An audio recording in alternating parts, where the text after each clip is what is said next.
Leía el día de ayer un titular en un periódico europeo muy reconocido que decía: estamos pasando los 3 años más salvajes de la historia moderna en cuanto al déficit de la economía. Vivimos tiempos de incertidumbre. Esto lo dice un periódico europeo.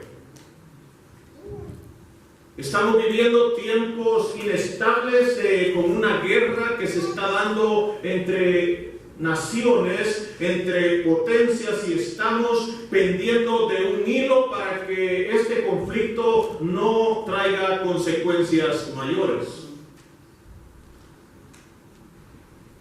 El día viernes leíamos acá también la caída del Silicon Valley Bank. No sé si usted lo leyó. Decía el titular: la caída del Silicon Valley Bank deja al descubierto las debilidades del sistema bancario de Estados Unidos. Vivimos en tiempos caóticos. Vivimos en tiempos inestables. Vivimos en tiempos en los cuales la sociedad se conduce sin ninguna ley, sin ningún temor, sin ningún parámetro moral. La regla del mundo hoy es si te gusta, hazlo. Si te gusta, hazlo. Vive para ti mismo, para satisfacerte a ti mismo. Así que vivimos en tiempos inestables políticamente hablando, vivimos en tiempos inestables económicamente hablando, vivimos en tiempos en los cuales recién acabamos de salir de un tiempo de pandemia, vivimos en tiempos socialmente inestables, inmoralidad a la vuelta de cada esquina. Y cuando vemos este cuadro nefasto, la pregunta es: ¿cuál es la esperanza? ¿En dónde nosotros podemos poner nuestra esperanza? Yo no sé si usted como padre se ha puesto a preguntar dónde estarán sus hijos de aquí a 30 años. ¿Qué se les estará enseñando en la escuela si ahora estamos teniendo una situación muy complicada en cuanto al adoctrinamiento de los niños en la escuela, que ya no son centros de educación, sino centros de adoctrinamiento donde se les están inculcando nuevas ideas y reformando conceptos como lo que es la familia? ¿Dónde estarán? Y vemos en este pasaje, hermanos, que el escritor está tratando ahora un mensaje personal. Es un mensaje directamente. ¿Para quién? Para el gobernador de Judá. Un gobernador que había sido puesto por Ciro, el rey de Persia. Él le había puesto en el poder.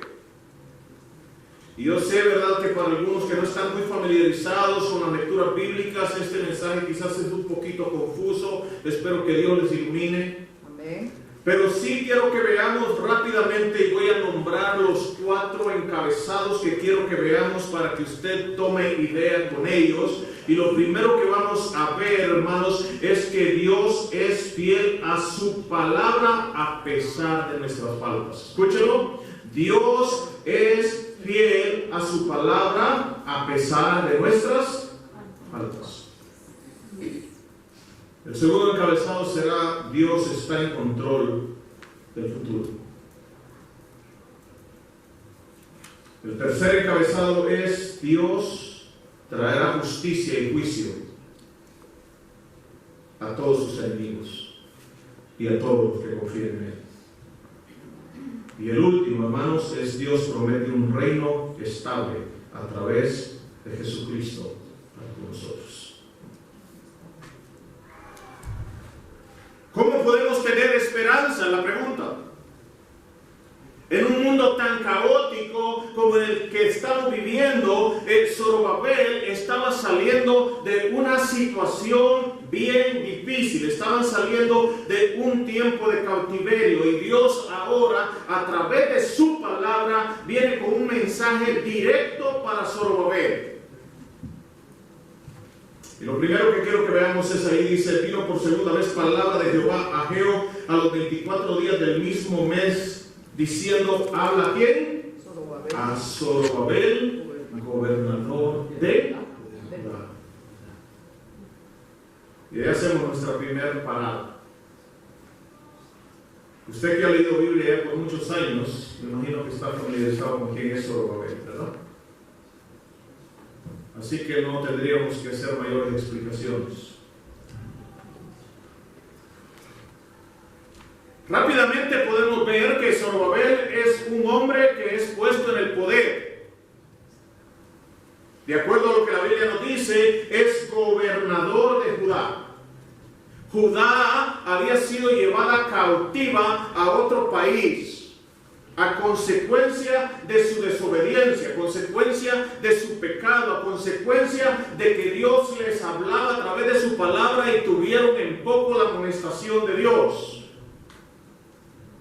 Dios a través de la historia ha mandado profetas, ha mandado evangelistas, ha mandado pastores, ha mandado personas, hermanos, que anuncien, que sean pregoneros, que alerten a la gente, que sean atalayas. ¿Qué es una atalaya? Alguien que ve venir el peligro y anuncia a alta voz diciendo: prepárense porque viene la destrucción a nuestro tiempo, a nuestra ciudad. Dios había enviado a Jeremías.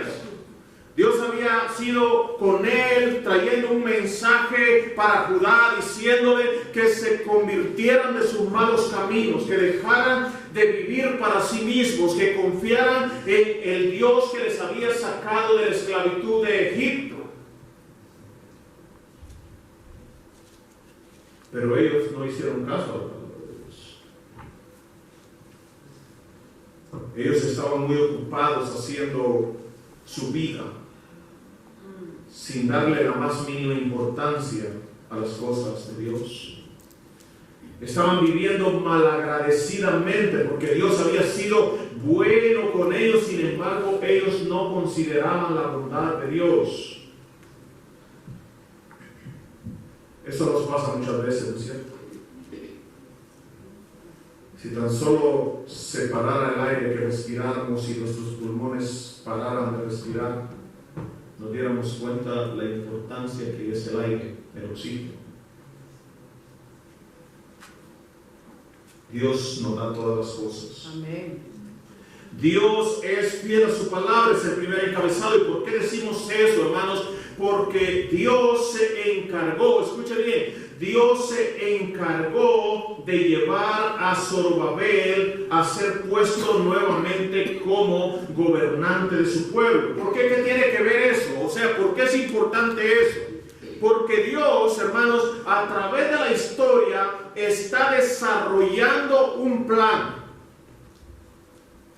Dios, a través de la historia, está desarrollando un plan. Y en 2 Samuel, capítulo 7, verso 12, Dios había hecho una promesa a David. Escuche bien, ponga atención.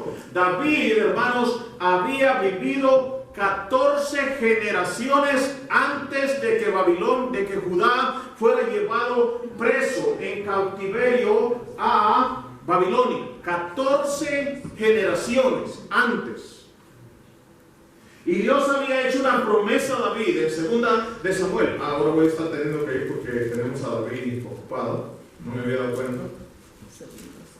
Y dice la palabra del Señor allá en 2 Samuel capítulo 7, 12. Vean lo que dice. Y cuando lo tenemos. Y cuando tus días, le dice, sean cumplidos y duermas con tus padres. ¿Cuál es la promesa? ¿Alguien que lo lea? ¿Yo qué? Levantaré qué? Después de ti a uno de tu linaje el cual procederá de tus entrañas y afirmaré, ¿qué dice? Su reino. Esa es la promesa que Jehová le está haciendo a David. Y ve el verso 16. Y será afirmada tu casa y tu reino, ¿para cuándo dice? Para siempre. ¿Y qué más dice? Delante de tu rostro. Y tu trono será estable eternamente. Tu trono será estable, ¿qué? Eternamente. Esa es la promesa. David iba a morir y Dios le dice, ¿sabes qué, David? Yo, que conozco todas las cosas, me voy a encargar que de tu linaje, de tu línea, ¿verdad? De tu línea, de tu familia, se levante un rey.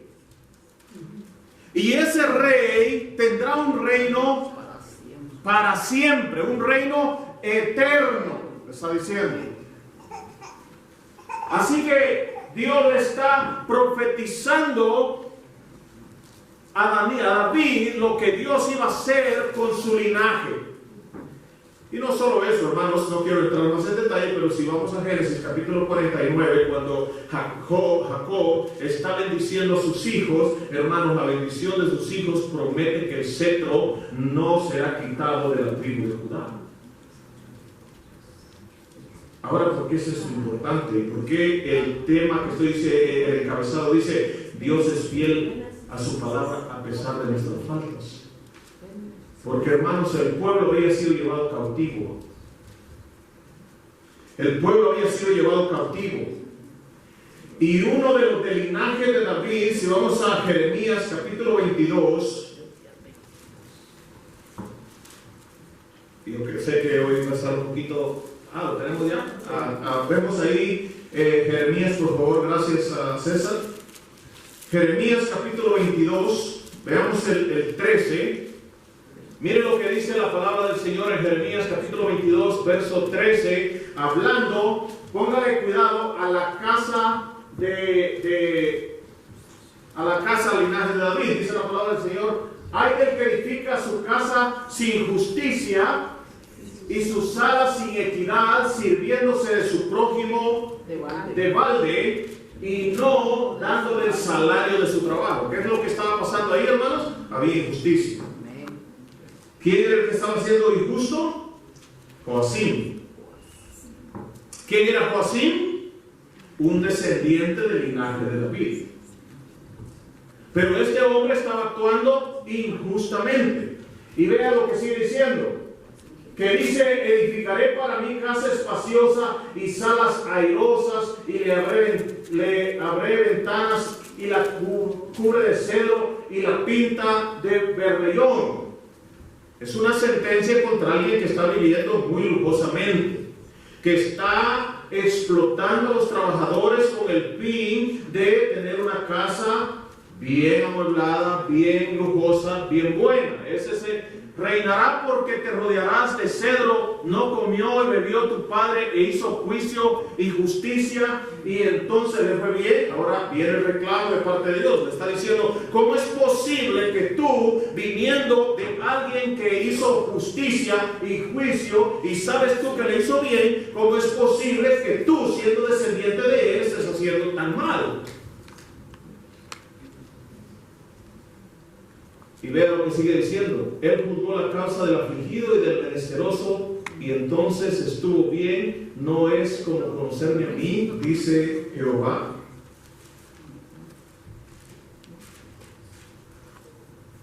Mas tus ojos y tu corazón no son sino para tu avaricia y para derramar sangre inocente y para opresión y para hacer agravio. ¿Seguimos? Por tanto, por esta razón, así. Por estar viviendo de esta manera. Mira lo que dice: así ha dicho Jehová acerca de Joacim, hijo de Josías, rey de Judá. No lo llorarán diciendo, ay hermano mío, ay hermano, ni lo lamentarán diciendo, ay Señor, ay su grandeza. En sepultura de asno será enterrado, arrastrándole y echándole fuera de las puertas de Jerusalén.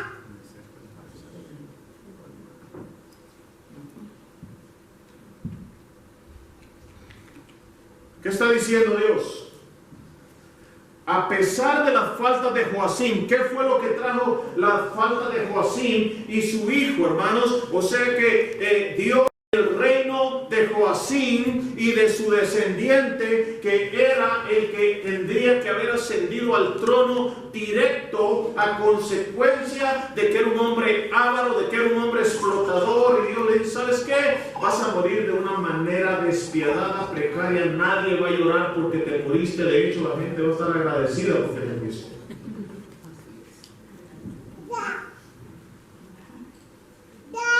Y le dice, y es tanta tu desgracia que vas a ser, ¿qué? Sepultado en qué decía. Regresa a verso. Ahí está en la en sepultura de asno será enterrado, arrastrándole y echándole fuera de las puertas de Jerusalén.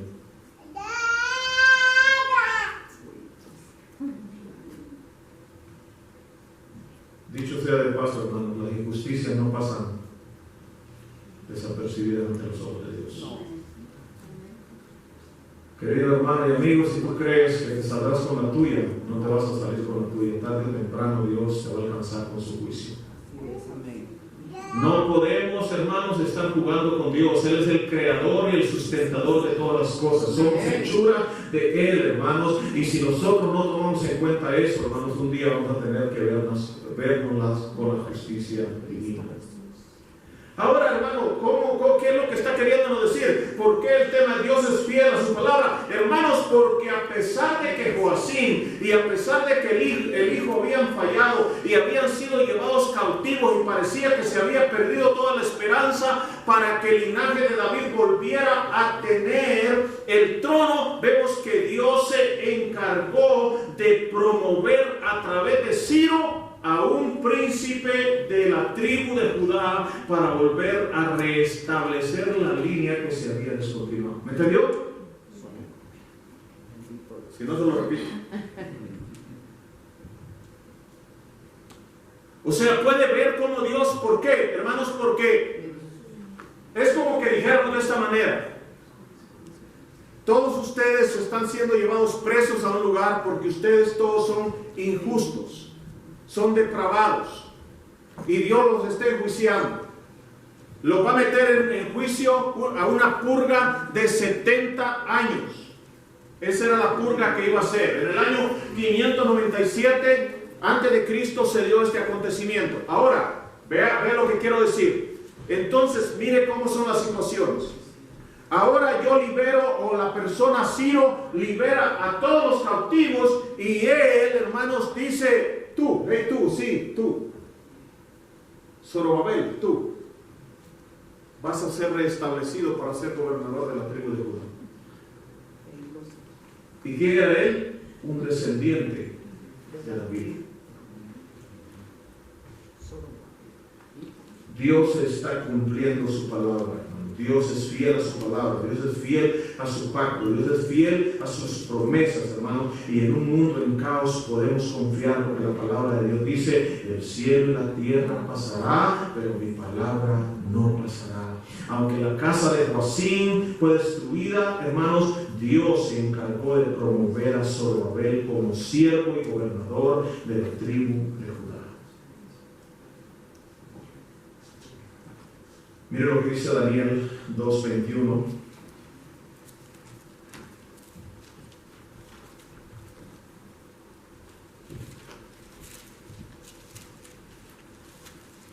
¿Lo tiene?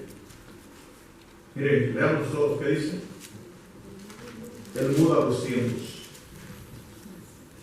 Él muda los tiempos. ¿Y qué dice?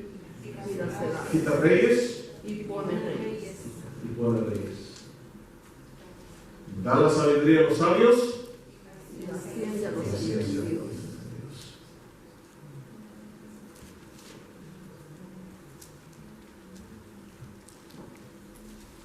¿Quiénes están en el poder? Ahora, hermanos, la sabiduría de Dios es tan tremenda que Dios muchas veces, escuche bien, hermano, muchas veces usa la voluntad de los hombres para su propia ruina y su propia perdición. Fíjese cómo es de interesante la soberanía de Dios, que aunque Dios, hermanos, ningún gobernante, ningún tiempo cambia. Uno dice, ay, cómo está cambiando el tiempo, pero Dios dice que Él muda los tiempos y las edades, quita reyes y pone reyes. En otras palabras, Él está en control de las piezas que se mueven en la historia. De hecho, Dios le había dicho a Judá, le había dicho, Nabucodonosor vendrá contra ti. Y Dios usó a Nabucodonosor, rey de Babilonia, de la región que hoy es Irak, hermanos. Dios lo usó para usarlo como el castigo que iba a usar para traer disciplina a su pueblo. Y luego Dios de la misma manera le dijo, pero después de 70 años, en Isaías le dice, después de 70 años yo voy a levantar a un rey de Persia que vendrá y conquistará a lo que es Babilonia, y este rey de Persia le dejará ir.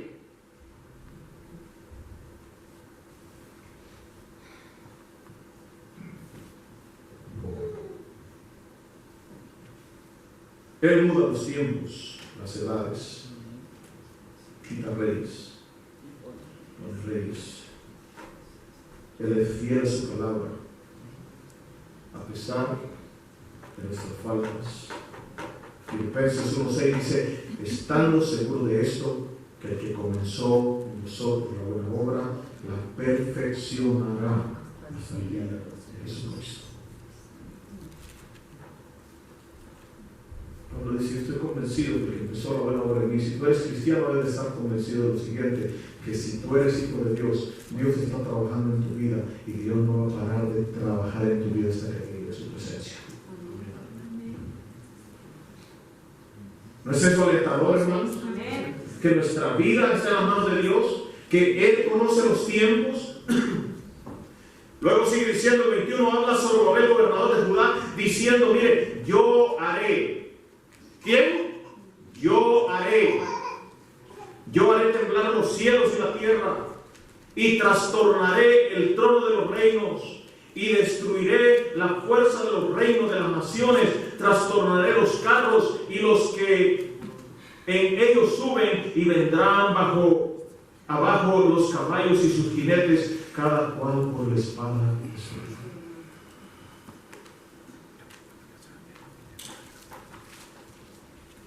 ¿Cuál es el siguiente punto, hermanos? Dios está en control. No solamente que Dios es fiel a su palabra, a pesar de nuestros errores, sino Dios controla el futuro, hermanos, y está en control de las cosas que aún están por pasar.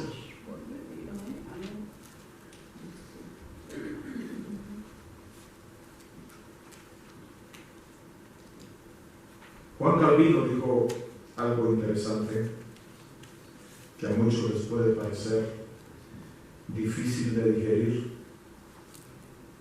El universo, dijo Calvino, es el teatro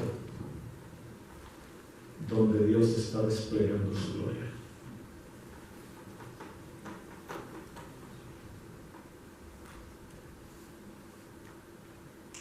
Dios está en control, dice, allí yo haré temblar los cielos y la tierra, y trastornaré el trono de los reinos, y destruiré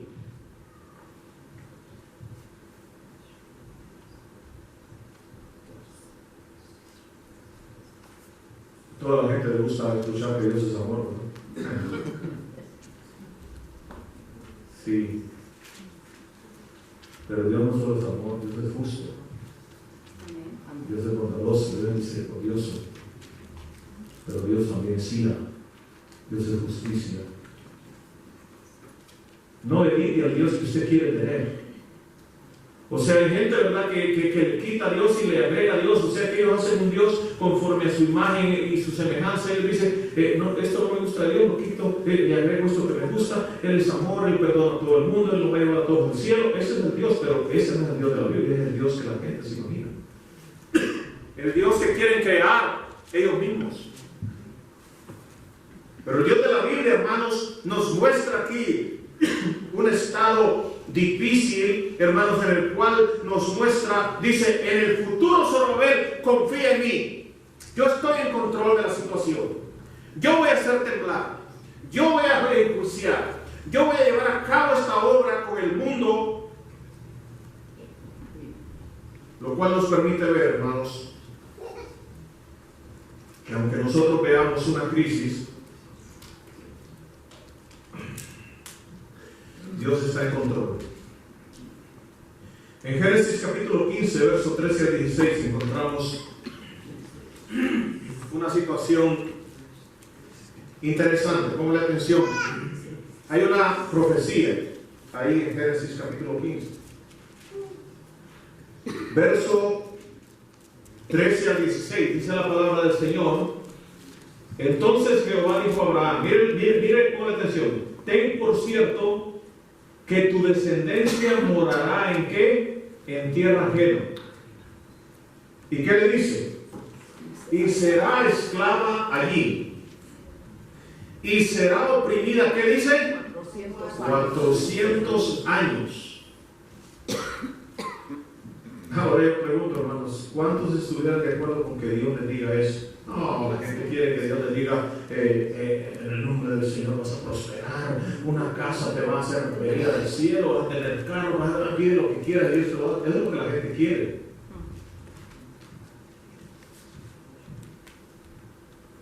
Pero en este caso Dios está hablando, mas también a la nación a la cual servirán, juzgaré yo, y después de esto saldrán con gran riqueza. Dios está, hermano, le está diciendo a Abraham, mira Abraham, yo voy a hacer de ti una gran nación, pero antes de que eso se lleve a cabo, ¿verdad? Ustedes van a tener que ir a Egipto y van a tener que estar allá en Egipto metidos 400 años en esclavitud, pero no te preocupes, yo voy a traer juicio sobre esa nación. ¿Ustedes escucharon las 10 plagas?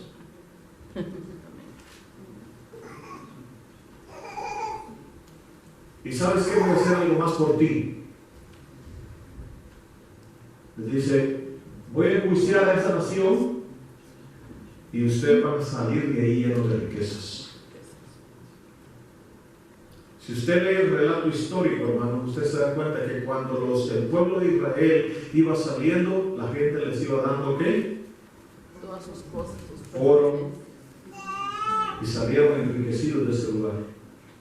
Porque Dios estaba conocedor. Y mire lo que sigue diciendo ahí, mire. Y tú vendrás a tus padres en paz y serás sepultados en buena vejez. Y en la cuarta generación volverán acá. Volverán acá. Porque aún no ha llegado a su colmo la maldad de ¿quién? Del amorreo hasta aquí.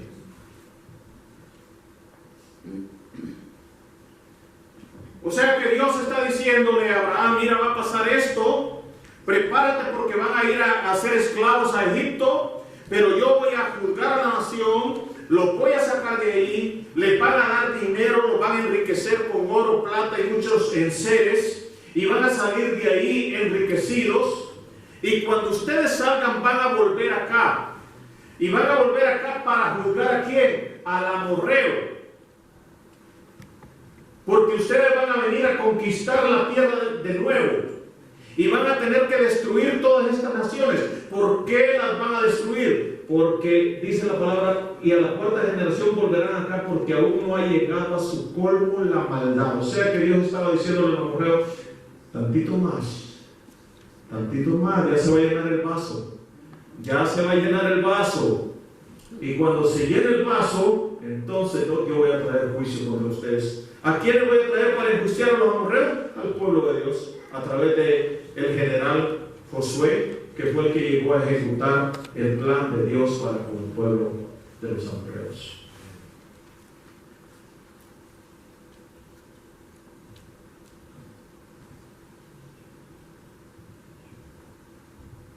Dios conoce el futuro. Como si esto fuera poco, una cita más, hermanos, para reforzar esta idea. Mateo 10, 28 al 31. Dios está tratando de incentivar, hermanos, ánimo en medio de la adversidad a aquellos discípulos que estaban por enfrentar la persecución. Escuche bien, hermano, porque Dios no nos ha prometido que venir al Evangelio va a ser no tener que todo va a ir súper bien. No. Es por eso que se desilusiona mucha gente al venir al Evangelio, porque mucha gente se le prometen cosas, hermanos, que Dios no está prometiendo. Y cuando viene la gente y no alcanzan sus expectativas, ¿qué pasa? Se desilusionan de Dios y se van. ¿Por qué? Porque buscaban a Dios con fines equivocados. Pero hermanos, acá en este pasaje, ponga atención, Dios está tratando de alentar, de animar, de darle confianza a aquellos seguidores de Él que iban a enfrentar persecución a consecuencia de su cristiandad. Y dice la palabra del Señor, entonces llamando a sus 12 discípulos, estamos ahí en Mateo 10, 28, 31. Le dio autoridad sobre los espíritus inmundos para que los echasen fuera. Ok, ahí estamos, sí. Y dice, mire, no temáis, le está diciendo, a los que ¿qué? A los que matan el cuerpo, mas el alma no pueden matar. Temed más bien a aquel que puede destruir el alma y el cuerpo, ¿en dónde? En el infierno. O sea, les está diciendo a los discípulos, si a ustedes los matan porque son seguidores míos, no se preocupen. No tengan miedo. Preocúpense por ir a un lugar de condenación eterna, está diciendo. Pero vea lo que quiero que veamos. ¿No se venden 2 pajarillos por un cuarto? Es la pregunta.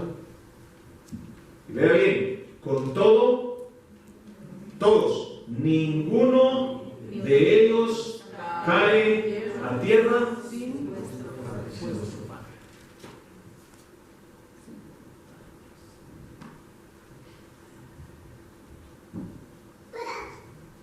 Yo haré temblar, le dice el Señor a Zorobabel.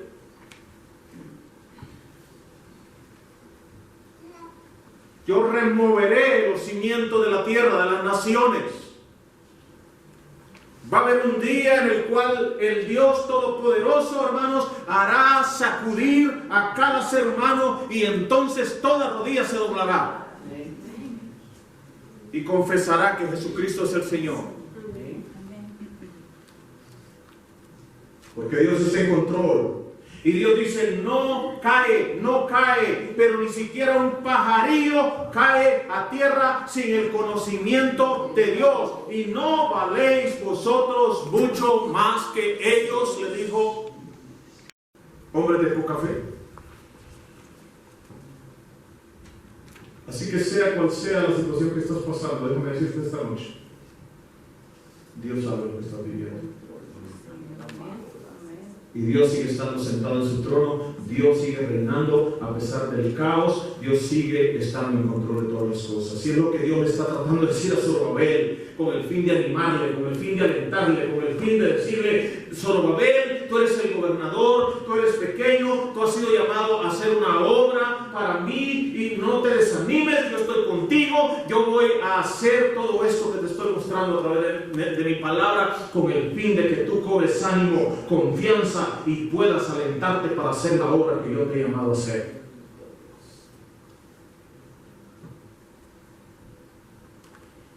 Así que Dios está en control del futuro. Repitiéndolo por si se quedó, Dios es fiel a su palabra.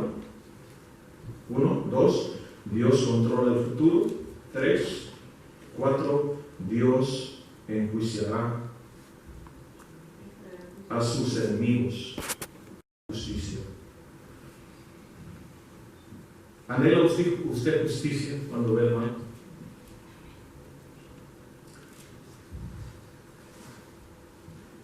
Primera Corintios 15, 25 dice la palabra del Señor.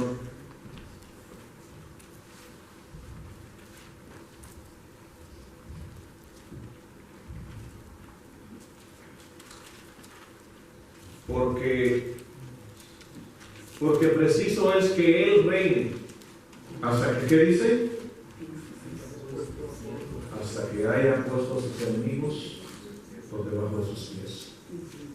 Hermanos, cuando vemos el mundo, cuando vemos el caos que existe, nosotros decimos, ¿hasta cuándo, Señor? ¿Hasta cuándo tú traerás, verdad, ese reino tan anunciado, ese reino tan prometido, ese momento en el cual tú harás temblar, tú harás, como dicen, tú trastornarás el trono de los reinos? Ahora vemos, ¿verdad?, las potencias, vemos a Rusia, vemos a Estados Unidos, vemos China levantándose como el gran imperio que viene.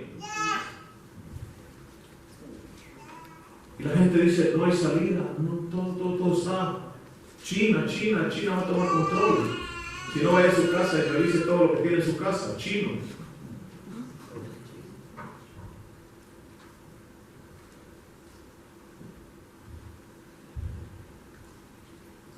Pero un día Dios va a someter todos los imperios. Dios trastornará los cargos. Y todos serán sometidos, sus enemigos serán sometidos bajo sus pies. Hermanos, esto nos debe de dar aliento. ¿Aliento para qué? Para vivir una vida de fe, para vivir una vida de esperanza, para vivir una vida, hermanos, de confianza en el Señor, porque Él hará justicia, porque Él traerá un reino. Y eso es el siguiente punto ya para terminar, hermanos, que Dios le promete a Zorobabel. Ve el 23, en aquel día, dice Jehová de los ejércitos, te tomaré. Ve que está hablando en aquel día. En aquel día, dice Jehová de los ejércitos, te tomaré, oh Zorobabel, hijo de Salatiel, siervo mío, dice Jehová, y te pondré como anillo de sellar, porque yo te escogí, dice Jehová de los ejércitos. ¿A qué está haciendo referencia? ¿Qué es lo que Dios está prometiendo? Dios está prometiendo a Zorobabel restaurar la autoridad que le había sido quitada al linaje de David. Vean lo que dice Jeremías 22, 24, 25, y tenganme un poquito de paciencia, ya vamos a terminar, pero no quiero dejar inconcluso esto. Miren lo que dice ahí Jeremías 22, 24, 25. Habitaste en el Líbano, hiciste tu nido en los cedros. ¿Cómo gemirás cuando te vinieren dolores, dolor como de mujer que está en parto? Está hablando del juicio. Vivo yo, dice Jehová, que Siconías, hijo de Joacim, rey de Judá. Mire, ponga atención, ¿qué dice? Fuera qué? Anillo en mi mano derecha. ¿Qué dice ahí? Aún de ahí lo arrancaría. ¿Qué está queriendo decir el Señor? ¿Qué era el anillo, hermanos, en las manos de los reyes? ¿Qué era?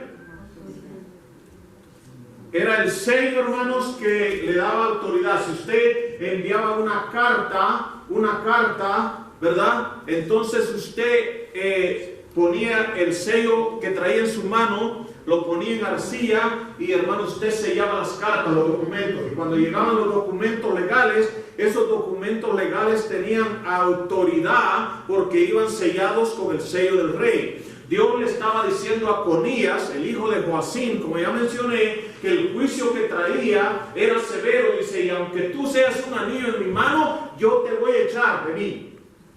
Pero ahora Zorobabel le está diciendo, ¿verdad? Le está diciendo la autoridad que le fue quitada a la tribu de David cuando Conías y Joacim fueron llevados en cautiverio, o cuando Joacim murió y Conías fue llevado en cautiverio. Esa autoridad que yo les quité ahora es que de vuelta nuevamente a la tribu de David. La tribu de David. Yo voy a darle la autoridad para reinar nuevamente. ¿Cómo Dios iba a hacer eso? ¿Cómo Dios iba a hacer eso?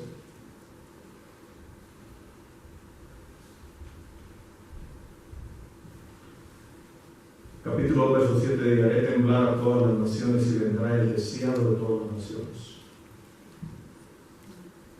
de la descendencia de David, de la descendencia de Zorobabel, Dios iba a levantar a Jesucristo para que Él fuera el cumplimiento de la profecía a Zorobabel, el anillo, la autoridad que regirá sobre todo el mundo. Miren lo que dice Mateo 1, 13 al 15, rápidamente.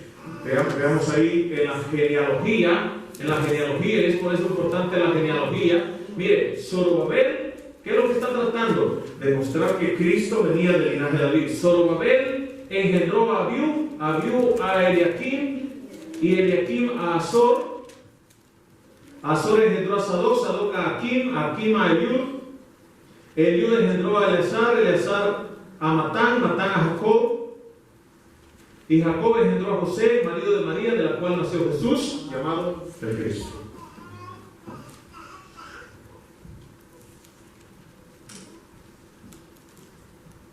Dios le está diciendo a Zorobabel: yo estoy en control del futuro, yo traeré juicio a las naciones, y yo traeré de tu descendencia un rey eterno, que es Cristo Jesús, el que juzgará a todas las naciones. Termino en Apocalipsis 19, 11 al 16.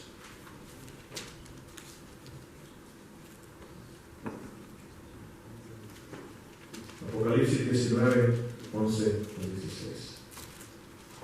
Mire lo que dice ahí, Apocalipsis.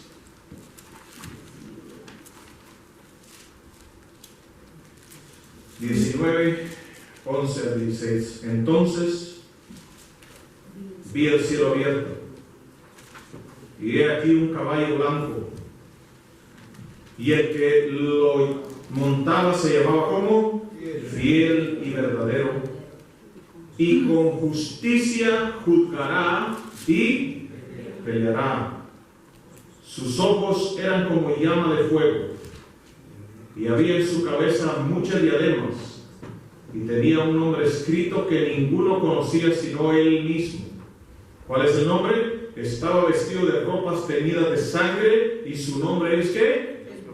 El Verbo de Dios. ¿Qué dice Juan? El mismo Juan que escribe Apocalipsis: en el principio era el Verbo, y el Verbo era con Dios, y el Verbo era Dios. Dice Juan capítulo 1, verso 1, ¿verdad? Y este Verbo fue hecho ¿qué? Carne, y habitó entre nosotros, y vimos su gloria como la del Padre. Bueno, dice, y su nombre es el Verbo de Dios, y los ejércitos celestiales, vestidos de lino finísimo, blanco y limpio, le seguían en caballos blancos. De su boca sale una espada aguda para herir con ella las naciones, y él regirá con vara de hierro. Y él pisa el lagar del vino del furor de la ira de Dios Todopoderoso, y en su vestidura y en su muslo tiene escrito este nombre: Rey de Reyes, Señor de Señores. Zorobabel le dijo al Señor: de ti se levantará mi siervo Jesucristo, que será el Rey de Reyes y Señor de Señores, que un día vendrá a traer juicio a las naciones. Y aunque para nosotros hoy en día, hermanos, el futuro parece incierto, podemos estar confiados en que Dios tiene el control, y que Él vendrá un día a establecer un reino de justicia y verdad en esta tierra. Que Dios, hermanos, nos ayude a tomar aliento, porque el fin viajero, hermanos, con este mensaje es que el pueblo cobrara ánimo, que cobrara aliento, que confiara confianza en Dios, y que hiciera la obra. ¿Cuál obra? La obra de edificar el templo de Dios. Hermanos, el tiempo que vivimos no es para estar apesadumbrados, ni para estar, hermanos, en un estado pasivo.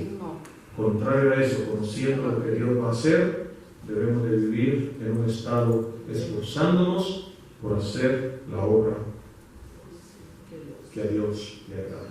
Oremos. Nuestro